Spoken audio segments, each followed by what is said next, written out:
ಎಲ್ರಿಗೂ ನಮಸ್ಕಾರ. ನನ್ನ ಕವನದ ಶೀರ್ಷಿಕೆ ಕಾಲಚಕ್ರ ಉರುಳಲು ಕಾದವರು.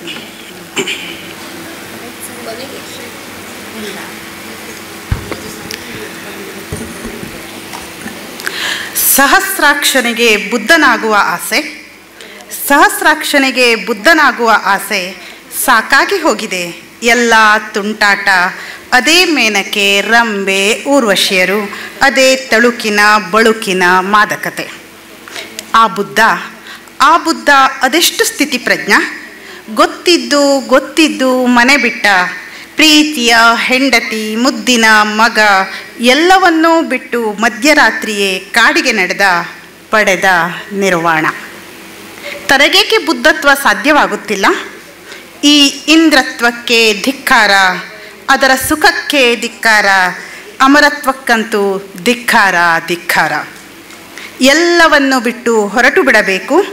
ಕಾಡು ಮೇಡನ್ನೆಲ್ಲ ಸುತ್ತಿ ಬೋಧಿ ವೃಕ್ಷದ ಕೆಳಗೆ ಕುಳಿತು ತಪಗೈಯಬೇಕೆಂಬ ಇಂದ್ರನ ಆಸೆ ಇನ್ನೂ ಈಡೇರಿದಂತಿಲ್ಲ. ಸದ್ಯ ಈಡೇರುವಂತೆಯೂ ಕಾಣುತ್ತಿಲ್ಲ. ಅತ್ತ ಬುದ್ಧ ಪರಿತಪಿಸುತ್ತಿದ್ದಾನೆ.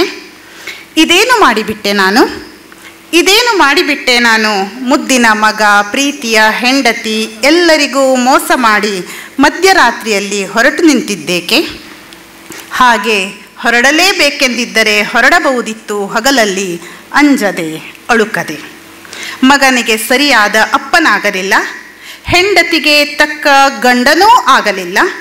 ಮೂಗು ಮುಚ್ಚಿ ಹೊಟ್ಟೆ ಕಟ್ಟಿ ಮಾಡಿದ ತಪದ ಕೊನೆಯಲ್ಲಿ ಆಸೆಯೇ ದುಃಖಕ್ಕೆ ಮೂಲ ಎಂದು ಹೇಳಿದ್ದನ್ನು ಬಿಟ್ಟರೆ ಮತ್ತೇನೂ ಸಾಧಿಸಲು ಸಾಧ್ಯವಾಗಲಿಲ್ಲ.